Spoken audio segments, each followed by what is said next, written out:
Romans chapter 6, verses 11 through 14. The same way, count yourselves dead to sin, but alive to God in Christ Jesus. Therefore, do not let sin reign in your mortal body so that you obey its evil desires. Do not offer any part of yourself to sin as an instrument of wickedness, but rather offer yourselves to God as those who have been brought from death to life, and offer every part of yourself to Him as an instrument of righteousness. For sin shall no longer be your master, because you are not under the law, but grace. One of the incorrect claims people often make is the idea that freedom is somehow tied up in being able to do whatever they want, whenever they want. In reality, freedom is having the choice not to sin.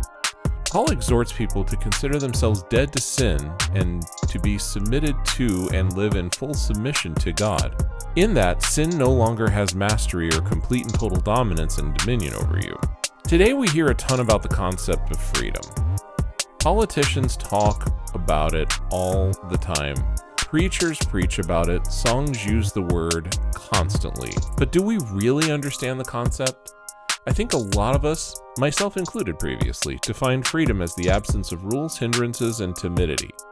Like we can be this unafraid, unlimited person doing all of these amazing things. It's incredible marketing for whatever they're trying to sell you or get you to do.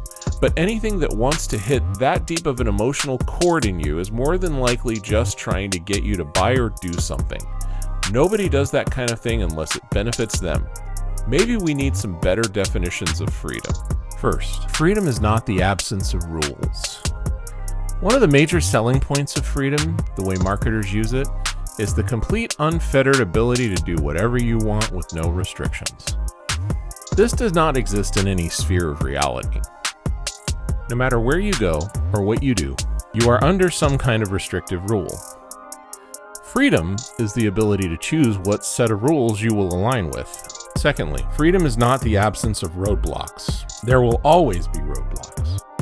How many times have you seen someone accomplish something significant without encountering any friction or difficulty?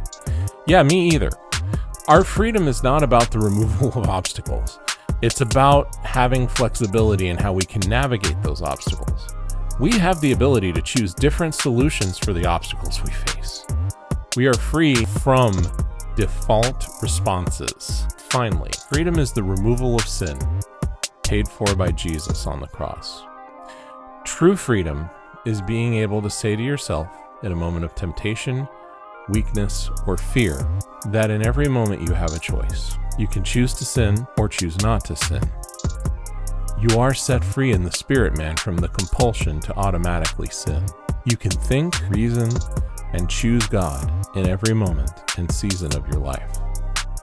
In real time, you can consciously think, I can choose to sin or I can choose not to sin. This is true freedom.